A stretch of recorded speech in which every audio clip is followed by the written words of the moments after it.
नव भारत, समृद्ध भारत, सशक्त भारत और भव्य भारत। आप सभी को 77वें गणतंत्र दिवस की बहुत बहुत शुभकामनाएं। दरअसल ये जो गणतंत्र दिवस है, ये देश की उस भव्यता का नाम है, देश की उस समृद्धता का नाम है जो हम हर साल दिल्ली की सड़कों पर देखते हैं, तमाम राज्यों की उन बड़ी सड़कों पर देखते हैं, जहां पूरा भारत उस दिन हर्षोल्लास के साथ में अपना गणतंत्र दिवस और स्वतंत्रता दिवस मना रहा होता है। दरअसल खुशी की बात भी है, क्योंकि इन 77 सालों में हमने बहुत कुछ खोया भी और उससे ज्यादा पाया भी। आज भारत जिस मुकाम पर है, वैश्विक लिहाज से मैं बात करूं तो मेरे ख्याल से ये दौर, ये स्वर्णिम दौर आपने इससे पहले नहीं देखा होगा। मैं किसी पार्टी या राजनीति की बात करने आज नहीं आया हूं, मैं उस हिंदुस्तान की बात करने आया हूं जो आज 2026 आते आते समृद्धता के उस दौर में है जहां शायद पहले कभी नहीं रहा। मेरे सहयोगी ब्रजेश शर्मा इस चर्चा में मेरे साथ रहेंगे, लेकिन उससे पहले ये जो भव्यता है, ये जो समृद्धता है, ये जो भारत का एक पराक्रम है जो इस दौर में देखने को मिला है, उन तमाम विषयों पर हम चर्चा शुरू करें। लेकिन उससे पहले आपको ये बताना जरूरी है कि इस बार नई दिल्ली, जिसे राजपथ के नाम से जाना जाता था, जहां हर साल आप सेना की परेड देखते होंगे जिसका नाम कर्तव्य पथ कर दिया गया है, उस कर्तव्य पथ पर जो खास मेहमान होंगे वो यूरोपियन यूनियन के होंगे। आपको आश्चर्य भी होगा, अब की बार पहली बार शायद ऐसा हो रहा है कि यूरोपियन यूनियन से जुड़े हुए दो प्रमुख अधिकारी इस बार की गणतंत्र दिवस के कार्यक्रम में पहुंच रहे हैं। दरअसल वैश्विक लिहाज से और वर्ल्ड के कैनवास के लिहाज से भारत जिस स्थिति में है, जिस सशक्त स्थिति में है, आज हर देश चाहता है कि भारत के किसी भी बड़े कार्यक्रम में हमें न्योता मिले। हम वहां की समृद्धता देखना चाहते हैं, वहां की संस्कृति देखना चाहते हैं और खासतौर पर भारत की सशक्तता देखना चाहते हैं। जिस वैश्विक मंच पर कभी अमेरिका हुआ करता था, कभी रशिया हुआ करता था और कभी चाइना हुआ करता था, आज बिना भारत की सहमति के या बिना भारत की रजामंदी के कोई वैश्विक फैसला ऐसा नहीं होता है जिसमें भारत शामिल ना हो। मेरे सहयोगी ब्रजेश शर्मा मेरे साथ मौजूद है। ब्रजेश, आपको भी शुभकामनाएं और 77वां गणतंत्र हम मनाने जा रहे हैं। और सबसे महत्वपूर्ण बात यह है कि 2026 का वक्त है, 77वां गणतंत्र है। अपने आप में बहुत अनूठी बात है। सरकारों की बात यहां पर नहीं होगी कि कांग्रेस है या बीजेपी, बात होगी भारत की समृद्धता की, भारत की वर्तमान स्थिति की, भारत की ताकत की, कहां हम खड़े हैं और चुनौतियां क्या है। सबसे पहले उस समृद्धता की बात करेंगे, आज हम कहां खड़े हैं। देखिए, भारत आज जिस तरह से वर्ल्ड लेवल पर अपनी मजबूत दावेदारी और मजबूत इमेज पर दिखा रहा है, वो बहुत काबिले तारीफ है। आप चाहें वो आर्थिक स्थिति के तौर पे देखें तो भारत आज चौथी अर्थव्यवस्था सबसे बड़ी बन चुका है, सबसे बड़ा अर्थव्यवस्था है चौथे लिहाज से।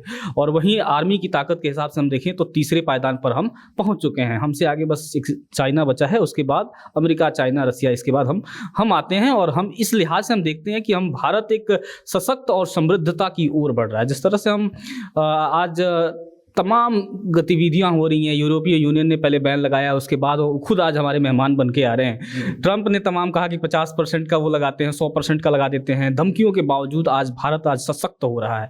भारत की मुद्राएं लगातार डॉलर के हिसाब से कम्पीट कर रही हैं उसको, हालांकि कई बार पिछड़ता है लेकिन वो कम्पीट कर रहा है। वैश्विक स्तर पर कई फैसले ऐसे भी है जहाँ भारत का मध्यस्थता करना बहुत जरूरी होता है। अब यूक्रेन रूस का विवाद हो, चाहे भारत पाकिस्तान का विवाद हो, एक मंच पर जहां पर भारत की जरूरत होती है, भले ही यूरोपियन यूनियन हो, चाहे अमेरिका हो या रशिया हो या चाइना हो, बिना भारत के वर्ल्ड की जो केमिस्ट्री है वो अधूरी लगती है। आज के दौर में आकर के बिना भारत की रजामंदी के कोई भी वैश्विक फैसला नहीं लिया जाता। देखिए, रशिया और यूक्रेन का युद्ध आपने देखा, जिस तरह से दोनों देशों के प्रधानमंत्री चाहते थे कि भारत इसकी मध्यस्थता करे, वो हिंदुस्तान भी आए, हिंदुस्तान आए और वो दोनों आए।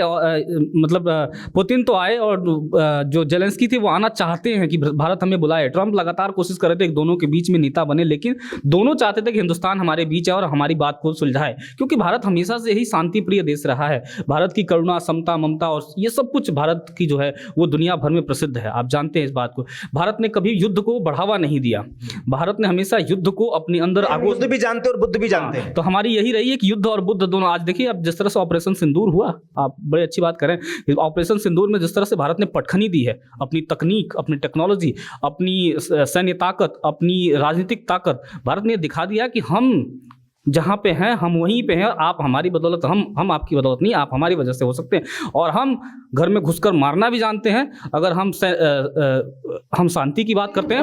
फॉरेन पॉलिसी पर मैं आना चाहूँगा। फॉरेन पॉलिसी इन कुछ सालों में आक्रामक हुई है पहले की तुलना में। पहले जहाँ हम ये बात करते थे कहीं कोई आतंकवादी घटना होती है तो ऐसा लगता है कि शायद हम डॉक्यूमेंट उन्हें सौंपते थे, उसके बाद में वो साक्ष्य मांगते थे, एक लंबा प्रोसेस होता था। लेकिन अब कोई डॉक्यूमेंट नहीं, कोई साक्ष्य नहीं, हमें जानकारी है, हमारे सोर्सेज बोल रहे हैं कि हमला वहाँ से हुआ तो हम नेस्तनाबूद करके वापस लौटेंगे। देखिए, ताकत का परिचय यही होता है कि जो आपको दिखाता है कि आप हैं क्या। आपको अपनी ताकत का अंदाजा बताना पड़ता है अपने दुश्मन को कि हम क्या हैं। और वो भारत ने किया है बीते कुछ सालों में, चाहे वो जितने भी आतंकी हमले हुए, ऑपरेशन सिंदूर ने आपने देखा कि किस तरह से भारत ने ब्रह्मोस जब दागी तो उसके बाद पाकिस्तान केवल थर्राया ही नहीं, बखिया उधड़ गई, धज्जियां उड़ गई। उसके बाद पाकिस्तान को उसके बाद समझ आ गया कि ये चीज़ें क्या होती है। उसके बाद जिस तरह से भारत की रणनीतिक सैन्य ताकत बढ़ी है, आप अभी हम तेजस की बात कर रहे हैं। तेजस आज देखिए दुनिया भर में मांग हो रही है तेजस की। भारत में स्वदेशी मेक इन इंडिया भारत में स्वदेशी फाइटर जेटों की मांग बढ़ी है दुनिया भर में। लोग चाहते हैं कि हमसे खरीदें। भारत में मिसाइलों की ताकत बढ़ी है। आज ब्रह्मोस जो है वो भारत और रसिया मिलकर बना रहे हैं। भारत को, मेक इन इंडिया को समृद्धता मिली है इस भारत में।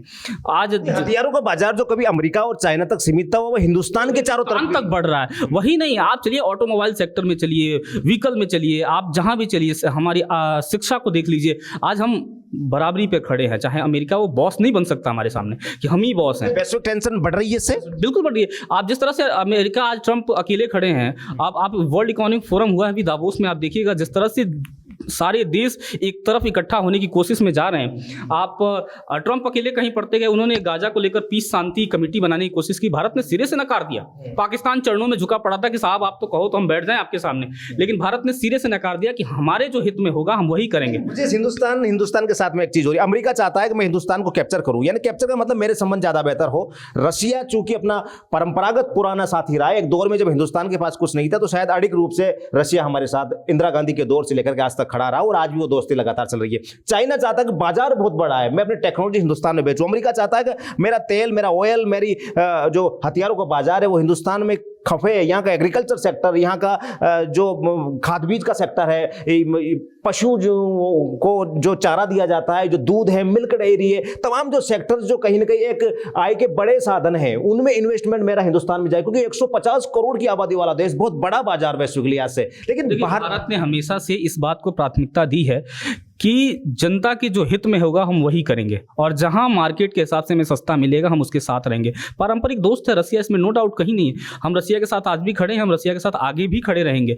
जब युद्ध के समय आया, युद्ध का समय आया तो रसिया हमारे साथ खड़ा रहा है। जो आधुनिक तकनीक था रसिया ने हमें सौंपा है, चाहे सुखोई हो, मिराज हो, उसमें तमाम तकनीकों में, ब्रह्मोस बनाने में भी रसिया का बड़ा हाथ है, जिससे हमने पाकिस्तान की धज्जियां उड़ाई हैं। तकनीक आदान प्रदान होता, सबसे बड़ी बात तो तकनीक का आदान प्रदान, उसके मॉडल का आदान प्रदान होना, वो अमेरिका नहीं देता है हमें। अमेरिका चाहता है आप हमारे कस्टमर बने लेकिन आपको तकनीक प्रोवाइड ना करें। अमेरिका हमारे किसानों को मार देना चाहता है। वहाँ के जो एग्रीकल्चर के प्रोडक्ट हैं वो बिक नहीं रहे। चाइना ने बाजार अपने बंद कर लिए हैं, यूरोपीय यूनियन ले नहीं रहे। ट्रंप का जो फैसला है वो उन पे भारी पड़ रहा है। वो चाहते हैं कि भारत के ऊपर दबाव देकर, क्योंकि चाइना के बाद बड़ा मार्केट कहाँ है राकेश? ठीक है, लौटूंगा चुनौतियों के बारे में भी आपसे जानना चाहूँगा। मेरे साथ न्यूज़ कैनवास के MD और फाउंडर अतुल जैन साहब मौजूद है, अतुल एजाज साहब मौजूद है। पहली बार कैमरे पर मेरे साथ ही आ रही है। इनका एक कार्यक्रम हम बहुत जल्द आप लोगों के बीच में लाने वाले, राजनीतिक कार्यक्रम रहेगा और महत्वपूर्ण सटायर जो राजनीति के उस समय निकल कर के आएंगे, आप देखिएगा, काफ़ी आनंद आपको आएगा। पुराना अनुभव है, एक बेबाक अंदाज के साथ में वो कार्यक्रम आपके बीच में आने वाला है। लेकिन आज चूंकि ज़्यादा राजनीतिक विषय पर बात नहीं करूँगा, आज हिंदुस्तान की समृद्धता, शक्ति और चुनौतियों पर बात करूँगा, क्योंकि 77वां गणतंत्र है सर, और इस 77वें गणतंत्र में बहुत खुशी हो रही है आज भारत जिस पायदान पर है। यूरोपियन यूनियन जो कभी ये बोला करता था कि हिंदुस्तान सिर्फ सांप सपेरों का देश है और वहाँ पर कोई वैज्ञानिकता के लिहाज से कुछ है नहीं, आज वो यूरोपियन यूनियन यहाँ पर अतिथि बनने को आतुर है, यहाँ पर पहुँच रहे हैं। चूँकि हिंदुस्तान की एक पुरानी रवायत रही है, अतिथि देवो भव, हमने आमंत्रित भी किया, वो आए हैं। अमेरिका यहाँ पर पहले जो आयोजन हुए उसमें रहा है, रशिया रहा है, तमाम देशों के लगे। आज भारत कहाँ खड़ा है सर वैश्विक नीति के लिहाज से? मुझे जो दिखाई दे रहा है मेरी आंखों से, राष्ट्रप्रेम की निगाहों से जो मुझे दिखाई देता है, आज बिना भारत की मर्जी के, बिना मध्यस्थता के एक भी फैसला वैश्विक स्तर पर नहीं हो सकता जहां भारत मौजूद ना हो। किस तरीके से देख पा? पहले सबसे पहले तो आप सभी को गणतंत्र दिवस की बहुत बहुत शुभकामनाएं। और जिस तरीके से वसुधैव कुटुंबकम की बात करते हैं, उसी तरीके से कहीं ना कहीं यूनियन टेरिटरी की भी बात हो रही है। सबसे बड़ी बात जो इस तरीके से आपने पूछा है कि रशिया की बात करें, चाहे यूरोप की बात करें, चाहे चाइना की बात करें, चाहे अमेरिका की बात करें, ये सब कहीं ना कहीं संदेह के घेरे में राजनीतियाँ चल रही है, रणनीतियाँ चल रही हैं। संदेह का घेरा भी है, कहीं अपने आप को इस्टेब्लिश करने की भी राजनीति है, अपनी रणनीति है। अब आपने जिस तरीके से कहा कि अलग अलग यूनियन टेरिटरी की बात कर रहे हैं जिस तरीके से, कि तो आप एक चीज़ मान के चलिए कि हिंदुस्तान का कद अब इतना बड़ा हो गया है कि सबको ये सोचने को मजबूर होना पड़ गया है, सांप और सपेरे का जो देश था वो अब सोने की चिड़िया बनने की कगार पर है। पहले भी था और अभी भी है, परंतु जिस तरीके से बताया गया कि भाई भारत अब गरीबी में है, या भारत जिस तरीके से है पिछले 70 सालों में जिस तरीके से भारत की छवि की खड़ी की गई, परंतु इन पिछले 15 सालों में या 10 सालों में जिस तरीके से बदला है भारत, वो बदलने के साथ साथ एक चीज़ ये भी हो गई है कि चाहे वो राजा की बात नहीं है, परंतु यहाँ का जो सिस्टम है उस सिस्टम को जिस तरीके से बदला गया, चाहे वो विदेश मंत्री की तरफ से बदला गया हो, चाहे किसी और की तरफ से बदला गया हो, परंतु वैश्विक स्तर पे जिस तरीके से आपने बात की है, भारत ने अपने आप को इस्टेब्लिश करने के लिए वो सारी रणनीतियाँ अपनाई है, जिसके कारण जिस तरीके से बात कर रहे थे अभी ब्रिजेश की, हमने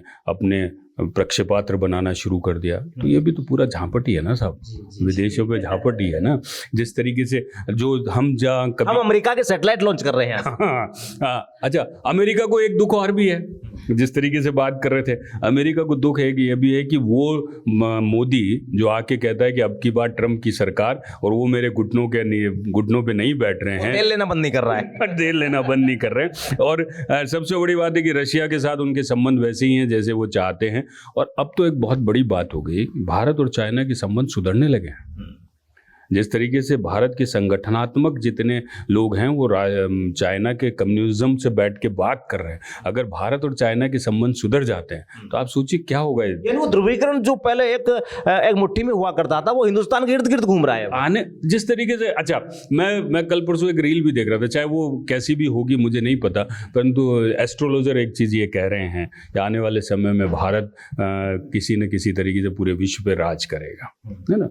बात अलग है सर, राज करने की बात अलग है, परंतु अब धीरे धीरे वो सारी चीज़ें दिख रही हैं। डॉलर के अंदर कहीं ना कहीं खलबली आ रही है। अभी बहुत सारे लोग बोलते हैं कि साहब चांदी 3 लाख रुपए हो गई है, ये सब।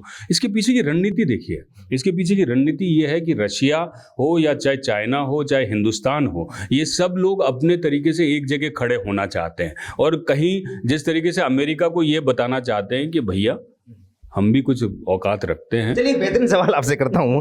बेहतरीन सवाल ये है कि आज के इस दौर में जो मैं अक्सर न्यूज़ चैनल्स देखता हूँ या वैश्विक खबरें देखता हूँ, तो रशिया में लोग टेंशन में हैं, यूक्रेन में टेंशन में, अमेरिका टेंशन में होगा क्या, वैश्विक अर्थव्यवस्था कहाँ जाएगी, चाइना टेंशन में ग्रीनलैंड पर कब्जा ना हो जाए, उधर से ऑस्ट्रेलिया अलग प्रकार की चीज़ें पाले हुए हैं, पाकिस्तान टेंशन में साला लोकतंत्र कब आएगा, माफ़ कीजिएगा लोकतंत्र कब आएगा, बांग्लादेश टेंशन में है, हमारे यहाँ सैन्य शासन आ चुका है, हिंदुस्तान की आम आवाम इस समय ये जो मौसम है और मलमास खत्म हो चुका है और शादियों का इंतजार कर रही है, और अब की बार अगले महीने मामा के बेटे की शादी है, उसके बाद बुआ के बेटे की शादी है, यानी कि तनाव रहित जनता, 150 करोड़ की आबादी, और इसको कोई मतलब नहीं है कि अर्थव्यवस्था का क्या चल रहा है। तो ये जो स्थिति है वाकई में, ये खुशनुमा स्थिति जो वैश्विक स्तर पर हिंदुस्तान की है, ये कैसे आप मान सकते हैं? क्या समृद्धता का दौर बदला है? क्या वाकई में जहां हम पहले खड़े थे उससे काफी ऊंचे पायदान पर आ चुके हैं?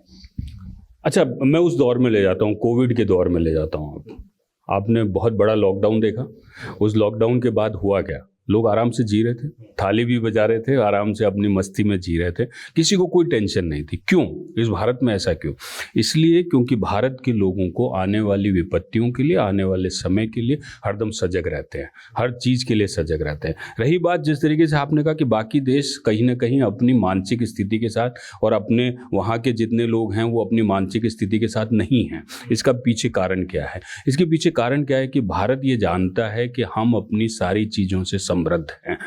देखिए, पर कैपिटा इनकम भी बढ़ी है पिछले दिनों में। जिस तरीके से लोग कहते हैं महंगाई बढ़ी, अरे महंगाई बढ़ी है तो आप उसकी तुलना कीजिए, महंगाई की तुलना कीजिए कि आपकी इनकम सोर्सेज कितने बड़े हैं, आपके साथ आपकी सैलरीज में कितनी इंक्रीजिंग हुई है। आप 8वें पे कमीशन की ओर बढ़ रहे हैं हिंदुस्तान में, है ना। तो आप एक चीज़ सोचिए कि आज एक 3rd ग्रेड का टीचर क्या सैलरी उठा रहा है, तो तो उस तरीके से देखा जाए तो भारत की इनकम सोर्सेज बहुत अच्छे हैं। रोने से कभी भी पैसा नहीं मिलता ना साहब, करने से पैसा मिलता है। और भारत के अंदर वो सारी सुविधाएं मुहैया करा दी गई है कि आप आराम से कमाइए, आराम से खर्च कीजिए। आज 3 लाख रुपए किलो चांदी हो गई या सोना कहाँ दौड़ रहा है, किसी को कोई टेंशन थोड़ी ना। शादियों में आनी है, लेकिन शादियों में आनी है ना। आपको टेंशन है क्या 3 लाख रुपए किलो चांदी हो गई तो? आपको कोई टेंशन नहीं है। शादी होनी है और शादियां उसी तौर पे हो रही है साहब। एक समय था, अब मैं आपको एक समय बताता हूं, जब 50 लाख रुपए कोई शादी में खर्च कर देता तो पूरे आसपास के गांव में हल्ला हो जाता था कि 50 लाख रुपए खर्च कर दिए। और आज की डेट में 5 करोड़, 8 करोड़, 10 करोड़, 15 करोड़ रुपए शादी में खर्च हो रहे हैं, तो भी लोगों को कोई फर्क नहीं पड़ रहा। इसका मतलब, अच्छा, एक मोदी जी का एक बयान मुझे आज भी याद। मोदी जी ने कहा था कि आप जाके वियतनाम में शादी कर रहे हैं, आप जाके बाली में शादी कर रहे हैं, क्यों नहीं इस देश में शादी करते हैं? और लोगों के अंदर वो चीज़ घुसी और लोगों ने इस देश के अंदर खर्च करना शुरू किया, इस देश के अंदर, क्योंकि अवसर ढूंढे जा रहे हैं। अवसर ढूंढने के साथ साथ उन अवसरों के ऊपर काम किया जा रहा है। मेक इन इंडिया का दूसरा जो शाब्दिक अर्थ जो मानना चाहिए आम जनता को, मेक इन इंडिया सिर्फ ये नहीं है कि हिंदुस्तान में बन रहा है। मेक इन इंडिया का मतलब ये है कि हिंदुस्तान के लिए बनाइए या हिंदुस्तान में बनाइए, हिंदुस्तान को बनाइए। या हिंदुस्तान तब बनेगा जब यहाँ की चीजों को आप उपयोग में लाएंगे। सर, एक महत्वपूर्ण विषय होता है रोटी, कपड़ा, मकान, और इन दिनों में एक स्वस्थ जीवन। और कोरोना के बाद हमने देखा है जिस तरीके से वैक्सीन आई और तमाम लोग जो है स्वस्थ रहे, और जो रेशो जाना चाहिए था वैश्विक लिहाज से मृत्यु दर, वो नहीं पहुंची। लेकिन एक महत्वपूर्ण विषय सड़कों का जाल सर, जिस तरीके से मैंने खुद ने यात्राएं की है, आपने भी की है, और जो सड़कों का जाल गडकरी जी के नेतृत्व में इस दौरान फैला है इन तीसरे टर्म में, वो अभूतपूर्व है। हिंदुस्तान अब वो जो एक्सप्रेस वे का एक जाल फैला है, किस तरीके से आप देख पा रहे हैं? वाकई में जब विदेशी सैलानी यहां पर आते हैं तो अप्रिशिएट करते हैं वो लोग। हिंदुस्तान आज कहां से कहां पहुंच गया। जहां पगडंडियों पर सड़कें नहीं हुआ करती थी, वहां पर पीने का पानी नहीं था, आज शुद्ध जल से लेकर के बेहतरीन सड़कें, चमचमाते शहर, इस प्रकार की चीजें इन 3 टर्म में जो हुई है, किस तरीके से देख पा रहे हैं? देखिए, सड़कों के जाल की बात आप करें, बेहतरीन हिंदुस्तान के अंदर वो मक्खन जैसी सड़कें, जिसको आप कह सकते हो कि मक्खन जैसी सड़कें। और गडकरी जी जब 160 की स्पीड में गाड़ी दौड़ाते हैं, पानी का गिलास रख सकते हैं और वो पानी का गिलास नहीं छलकता है। ये हिंदुस्तान की प्रगति है साहब। क्योंकि ये इसलिए प्रगति है क्योंकि गडकरी या कोई भी देख ले, कोई भी मंत्रालय, वो जो बात थी कि 1 रुपया हम भेजते हैं और 15 पैसा पहुंचता है लोगों तक, अब 1 रुपये में से 70 पैसे और 80 पैसे लोगों तक पहुंचने लगा है। ठीक है, 20 पैसे का तो अकालमेल हर जगह चलता है, उसकी कोई बड़ी बात नहीं है। क्योंकि गणतंत्र दिवस है, इसके ऊपर हम बात भी कर सकते हैं, इसलिए कर सकते हैं क्योंकि आज़ादी के उस दौर में है, अभिव्यक्ति है कि आज़ादी की अभिव्यक्ति, अधिकार लेकर चलते हैं और हमारे संविधान में भी है कि आप आज़ादी से बोल सकते हैं। तो एक चीज़ ये भी है कि जिस तरीके से हिंदुस्तान के अंदर सड़कों का जाल अलग अलग तरीके से बिछा है, मैं चुनाव कवर करता हूँ, आप भी चुनाव कवर करते हैं, हम अक्सर पंचायतों में बहुत घूमे हैं, अलग अलग गाँव के, परंतु वहाँ की सड़कें भी वही आपको अच्छी दिखेगी। ठीक है, छोटा मोटा कहीं पे हो सकता है, किसी कारण से हो सकता है, परंतु पिछले इन सालों में जो करोड़ों अरबों रुपया सड़कों पे खर्च हुआ है, जिस तरीके से कनेक्टिविटी आई है, आपकी सड़कों पे आप जेट उतार रहे हैं, बाकी देश ये देखते हैं तब वो कहते हैं कि यार भाई ये क्या तरीका है, हम यहाँ पे अपने तरीके से काम नहीं कर पा रहे हैं, यहाँ की सड़कों पे जेट उतर रहे हैं। तो ये केवल आपकी सड़कों पे इसलिए से जेट उतारे जा रहे हैं क्योंकि आप उसकी गुणवत्ता नापना चाहते हैं, और अगर उसी गुणवत्ता के साथ काम हो रहा है तो देश वाकई प्रगति की ओर बढ़ ही रहा है। कुल मिलाकर के एक मजूमन अगर आप भांप पाएं तो हिंदुस्तान की जो तस्वीर इन दिनों में देख पा रहे हैं बहुत समृद्ध है, और रोम रोम पुलकित होता है जब राष्ट्र अपने उत्थान पर होता है। लेकिन चुनौतियां भी लंबी है, एक फहरिस्त लंबी है। देखिएगा, इस शासनकाल के दौरान जो चुनौतियां रही, कोरोना से लेकर के अपने पड़ोसी देशों के साथ संबंध जो रहे, हालांकि विदेश नीति बेहतरीन रही है। आक्रामक उसको इसलिए मैं बोलता हूं क्योंकि हमने गलत नहीं किया है, तो हमारी विदेश नीति आक्रामक होना चाहिए। आपको अगर कोई आपके राष्ट्र में आकर के आपकी आम आवाम के साथ में गलत हरकत करके जाता है तो जाहिर सी बात है उसके खिलाफ एक्शन होना चाहिए, और यही नीति आपको एक सशक्त राष्ट्र का दर्जा देती है। लेकिन इर्द गिर्द पहले हमारी जो जंग थी, हमारी जो अक्सर सेनाध्यक्ष ये कहा करते थे कि हमें पाकिस्तान और चाइना 2 मोर्चों के साथ में जंग लड़नी पड़ेगी।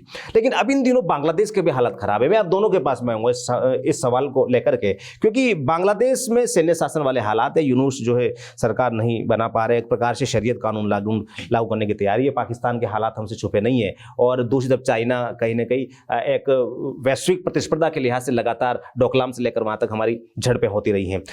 विदेश नीति के लिहाज से बात करें या पड़ोसियों के संबंध के हिसाब से बात करें तो ये चुनौतियां वाकई में बढ़ने वाली है या भारत फिर इन चुनौतियों से निपट करके आगे बढ़ेगा? देखिए, चुनौतियां तो हरदम वैसी रहेगी, स्थिर रहेगी। चाहे आप नेपाल की बात कर लें, नेपाल में जिस है ना, नेपाल की बात कर लें, चाहे आप बांग्लादेश की बात कर लें, चाहे आप श्रीलंका की बात कर लें। अब जाफना और लिट्टे को अभी भूले नहीं होंगे जिस तरीके से, क्योंकि वो अंदर से सुलग रहे हैं, अभी भी सुलग रहे हैं। चाइना ने जिस तरीके से श्रीलंका की स्थिति बर्बाद करी पिछले दिनों में, चाहे वापिस श्रीलंका अपने आप को स्टेब्लिश करने की कोशिश कर रहा है, परंतु सबसे बड़ी बात यह है कि अभी भी वो हिंदुस्तान को अपना पड़ोसी देश मानने के लिए तैयार नहीं है। चाहे पाकिस्तान तो चलो मानेगा ही नहीं, वो तो उसकी पूंछ है जो कितने सालों तक आप परख नली में रख दो, परंतु सीधी नहीं होने वाली है, परंतु हर बार मुंह की खाते रहे हैं। अब नया बांग्लादेश, एक नया नासूर पैदा हुआ है, वो हमारा ही दिया हुआ नासूर है जो हमारे लिए कहीं बात कर रहा है। हर रोज एक घटना आती है कि एक हिंदू को मार दिया गया है। भारत देख रहा है, पैनी दृष्टि से देख रहा है, जवाब जरूर देगा। रोहिंग्या मुसलमानों का इतना बड़ा मजमा जो हिंदुस्तान के अंदर बस गया है, उसको कहीं ना कहीं खदेड़ने की बात हो रही है।